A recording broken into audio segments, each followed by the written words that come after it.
Welcome back, friends. Today we've got kind of a fun video. We're going to take a look at my pocket pistol slash mouse gun collection. This is my everyday carry mouse gun, the Ruger LCP2. Been carrying this ever since they came out with it a few years ago, and before that it was the original LCP.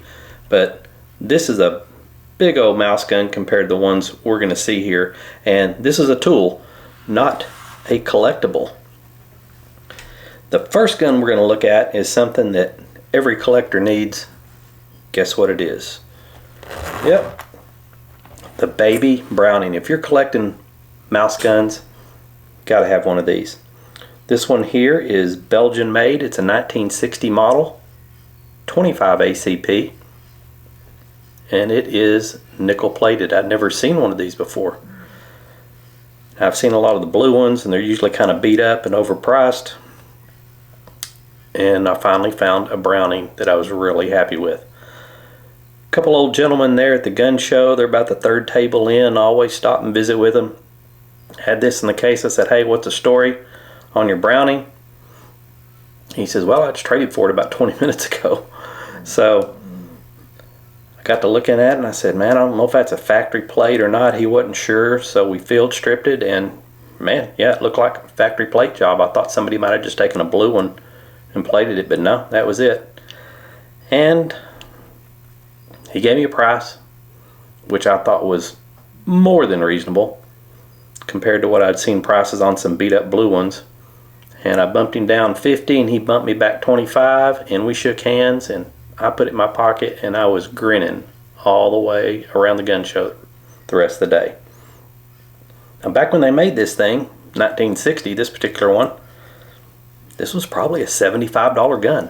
So, but anyway, super high quality, very popular. If I find a blue one in really good condition, I'll probably add it as well. But this is something that I think every pocket pistol collector has to have. I mean, check the size of that thing. And I've got medium-sized hands, so it's really small. Really cool gun. The Browning, Belgian made Baby Browning in 25 ACP.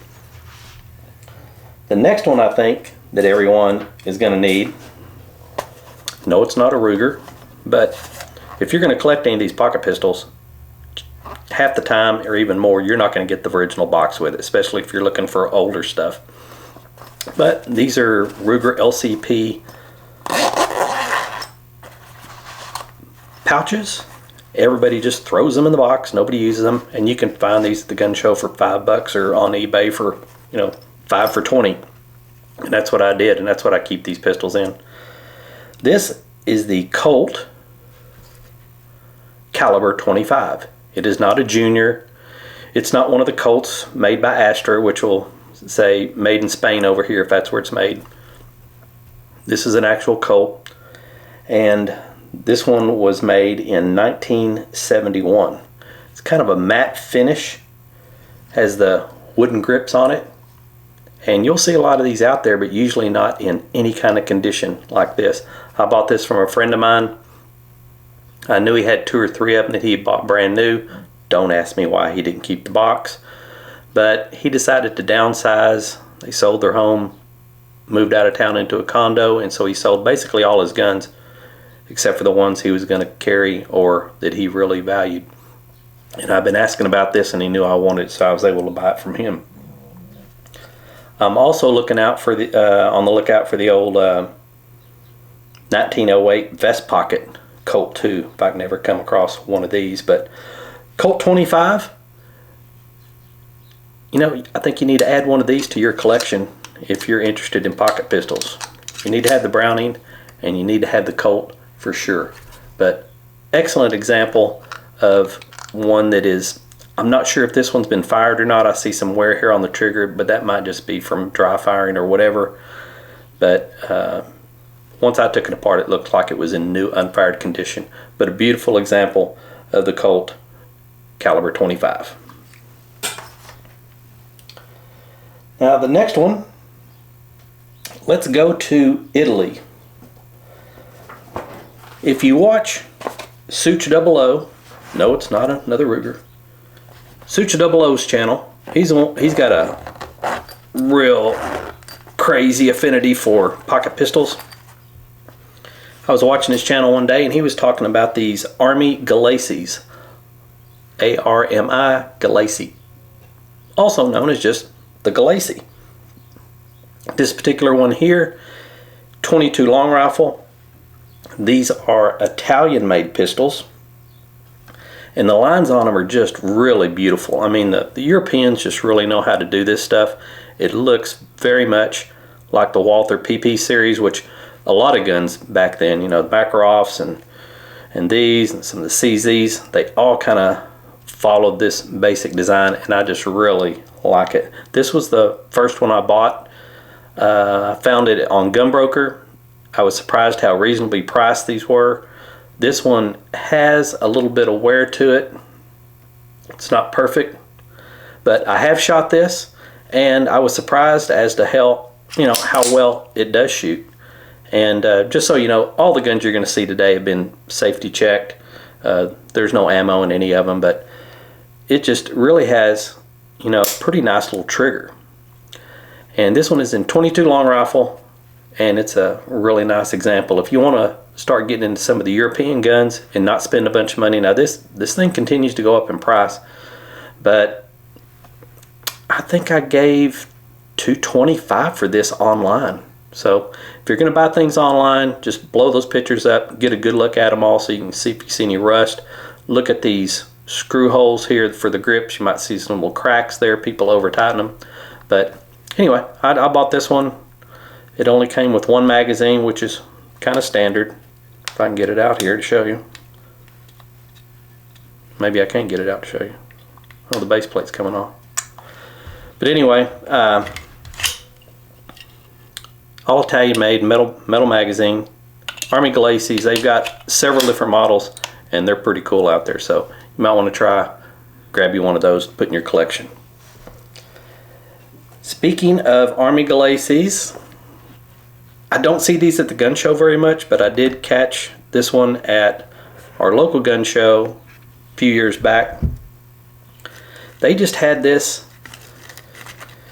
in a display case, kind of where you have a mismatch of stuff, just a whole bunch of crap in there, but I could see part of it poking out and I knew what it was. They should have called the police because I stole this from them. This was really crazy. This is a 1966 model Gulacy. It is in 22 long, not 22 short, not long rifle, 22 long. And I didn't really pay attention to that until I got it home and I tried to load some 22 long rifles into the magazine. Obviously nothing was working, and I got to looking. It says caliber 22. I just happened to have the box, the original box and everything, which is rare, but you can see here it says 22 long. So I had to go get some 22 long ammo. So don't see it at the gun stores. I had to get it at the gun show. But this is really a really nice example. This one has just no wear anywhere. It's just in beautiful condition. And like I said, they should have called the police because I just don't think they valued this one properly. So I was lucky to get this. Once again, the trigger on this one is even smoother than the other one. It's just, oh man, it's just sweet little crisp break there. Original box, original paperwork, Italy there. And this is some really fragile paper, but these are the instructions. I keep this in a Ziploc, but it's rare that you find this stuff, and especially at this price. But once again, these Army Gulacies, there's the English down here. It's in 4 different languages. I think if you like the design of that pistol and it turns your crank like it does me, you know, see if you can snag one. Especially this one in 22 long. I mean, look at the size of that. It's quite a bit different than the other one. Just a beautiful little gun. I just love the way the Italians do stuff. Speaking of Italy, let's stay with Italy for a while. This is probably one of the rarest pistols I have. This is a Beretta 418. It's manufactured in 1948, because you can see it right there, 1948. And if you're going to buy these pistols, especially if you go to the gun show, you're going to need three things. You're going to need three tools. Number one, you're going to need a little flashlight. Number two, it's great to have a jeweler's loupe. You can buy these. I think I bought this on Amazon or eBay, 2 for $25, or I'm sorry, 2 for $10, and these things are actually illuminated, but you'll need to see some of these markings on here. And the other thing is your telephone. So the reason you need your telephone is because you might need to do some quick research on it. But I knew about this gun. I've been looking for this gun. This was manufactured in 1948, like I said, but they made these from the 20s all up to the mid-50s. 25 ACP, grip safety. This is the original James Bond gun. Now you might want to say, oh no, he carried a Walther PPK. Well, yeah, in the movies, but when Ian Fleming was writing the novels, this was the gun he was talking about, the Walther 418, and they described it as skeletonized. It was a skeletonized 418, which meant they just took the grips off. Don't know why, but it was just skeleton frame. A gentleman who had been reading the novels fired off a letter. He was a firearms expert. Fired off a letter to Ian Fleming. He says, hey man, this is, you really write good stuff, but this super secret agent that you have, he really needs a man's gun. So he goes, this is a lady's gun. You go, get him a real gun. And he asked, what would you suggest? He said, how about the Walther PPK?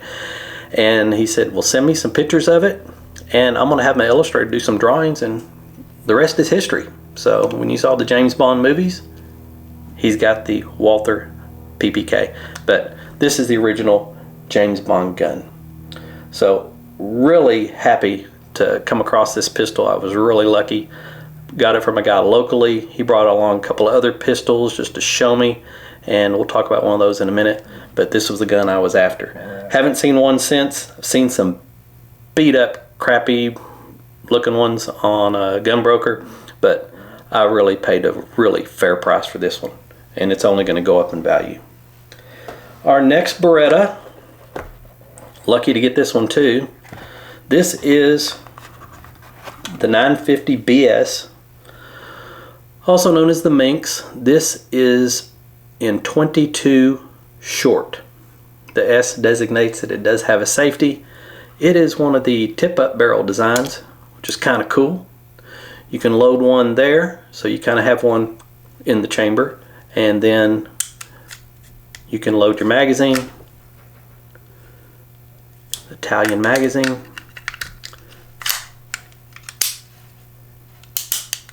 Then you can put it on safe. You got one in the chamber, and then the rest will go through the magazine. This showed up on one of the local forums one day when I was wasting time at 7 o'clock in the morning at work. Just hit the, it hadn't been on there 30 minutes. I contacted the guy. It happened to be a small gun store owner in the next town over, selling it for an estate. This gentleman had several really nice guns, and he told me that everything he had was on an Excel spreadsheet, and for maintenance, and every 6 months he would take these guns out, field strip them, cycle them, oil them, wipe them down, put them back in the box. And so once again, I was able to buy this for a very reasonable price. Original box, 2 magazines, original instructions, and I just thought it was a really cool gun. I'm not so much interested in most of the modern Berettas, but this one, this size, I really thought it was cool. I was lucky to be able to put this in my collection. 950 BS Minx. Next Beretta, came across this at the gun show. Matter of fact, I just saw one a couple weeks ago. This is the 950B. This is in 22 short, another tip-up design. And this one was made in Italy, 1960 model. Showing a little more wear, but very, very acceptable. Just mainly around some of the edges here, but very nice example of the 950B in 22 short. Did come with the box, obviously. for it, but this is not the original box because the serial numbers do not match. But you know, I've got original Italian box, the serial number doesn't match, but at least I've got the box for it. So that's the last of our Berettas. Now, I told you I bought that Beretta 418, the first one we looked at, from a gentleman here locally, and had some other guns that he wanted to bring out. Really wasn't too interested, but he showed me this one. This is the Haas Model 11. These were imported by Haas Firearms in Los Angeles. They're made in Germany is the only reason I was interested in it. This is, I want to say it's kind of like a Saturday night special. You know, maybe some of the old junky stars or something you used to see. You know, you see at the pawn shops years ago in 25 or 22 caliber. This one is 25 automatic. And they imported these and they went out under several names. What they did is they just left, if you can see this little circular plate here, it would just be flat, and so whatever manufacturer they would stamp something on this. This one happened to be Haas. You're going to see PIC, SM, as like, see the box here, it says SM. And Jacado is another name you'll see, but inexpensive little pistol. This one is in okay shape, you know, but like I said, they were cheap. I shouldn't say cheap, they were inexpensively made. The trigger is plastic, but this thing does cycle just fine. And crazy trigger. Well, it's even worse than I thought.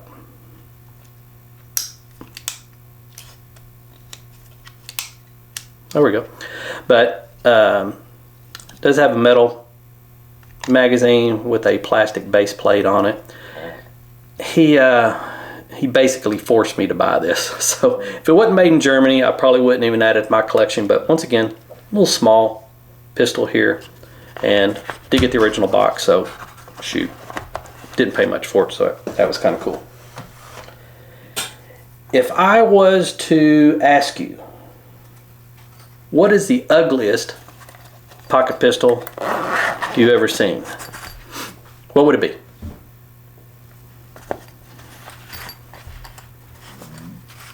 Ladies and gentlemen, the Smith & Wesson Escort.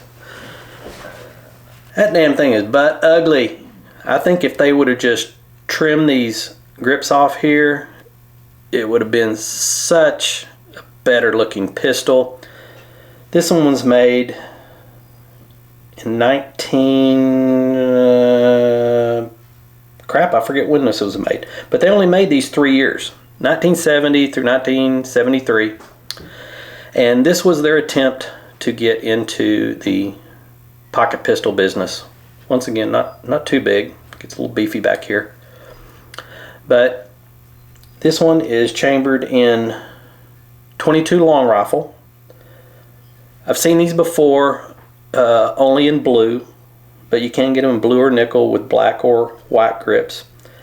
Now, when you talk about a low bore axis, check that out. Something look funny? That looks kind of normal, doesn't it? You got your barrel here and your recoil guide rod down here, but look at that big old honking slide up here, and then the barrel down here. The majority of these ended up back at the factory for warranty service because they just had a lot of problems with them, and like I said, they only made it 3 years. But guy had this on a local forum. I asked him, I said, hey, would you be interested in trade? And I traded him my old LCP, because once the LCP2 came out, the original LCP just kind of went down to almost nothing. And so I traded him that in a little cash. Didn't have one of these. Thought it was kind of cool. If I find one in blue in good shape, I might add it to my collection just so I can have a blue one and a nickel plated one. But anyway, that gets my vote for the ugliest pocket pistol that I've ever seen. So let me know what you think. Last but not least, cool gun. Really cool. Have no idea what it is. So, walking out of the gun show a few years ago with my buddy, Sunday, about 4 o'clock. Guys are packing up, time to leave. About the third table from the end, we were almost out the door. This caught my eye. Stopped and looked at it. I mean, look at all this engraving. It's really a nice piece. It's heavy. Everything was working on it, you know. And it said, it only has 2 markings on it. See if I can show you. Astra, model 1911. Then on this side, fire. In other words, it's in firing condition there. Like a lot of the Astras and the small pistols, this is your slide release, you know, or slide lock. And it had serial number, what was it? Marked on the barrel, caliber 625. So this is a 25 ACP. But the frame, inside the slide, and the barrel all have the same serial numbers, like 0868. Really low number. But I don't know what it is. If it's an Astra, you usually see made in Spain here, and you see Astra.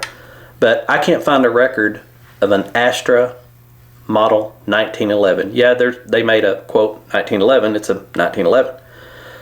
But not this. I've spent several hours trying to figure out what this is, and just when I think I know what it is, something like the mounting screw for the grip ends up in the center, or everything looks identical but it has a grip safety, or everything looks like this but the cocking serrations are forward. Anyhow, I've got some feelers out there, but I genuinely don't know what this gun is. My buddy and I were looking it over, wasn't really interested in an Astra. He was asking too much for it, and he says, hey, make me an offer, you won't hurt my feelings. So I made him an offer that actually hurt my feelings. It was so low, and he goes, I'll take it. So I brought it home. But I truly don't know what this frickin' pistol is. So if you can help me, help a brother out. That's all I can tell you. So there you have it. Now, some people are going to say, hey, how come you don't have any Derringers? I'm going, well, I'm just really not a Derringer kind of guy. But if one popped out there that, you know, turned my crank, I mean, I could probably be talking to a Derringer. But right now, the little semi-autos, 22, 25s, that's really what kind of gets me excited more than anything else. But Derringer might be in my future. I just don't know just yet. Now, what's on my wish list? Well, top of my list is the Walther Model 9. Never seen one in person. I see some online. Price is about $1,000, and they don't really look that good. The next one's the Colt 1908, the vest pocket. I've just seen some beat up ones. CZ Model 45. All 3 of those things are what I'm kind of interested in. Now, it's late November 2022 here in North Texas. The Wanamaker show is coming up, I believe, in April up in Tulsa. I'm going to scoot up there. I'm going to save up my pennies and see if I can come up with something on my wish list. But anyway, I think it will be a nice addition to my collection that I have here. Hope you enjoyed it. Got any comments or questions? Leave them down below, especially if you know what in the hell that thing is. And if you like our videos, don't forget to give us one of those. Hit that subscribe button too. So until next time, you guys keep the muzzle pointed downrange. Be nice to your fellow Americans out there, and we hope to see you out on the range. Adios.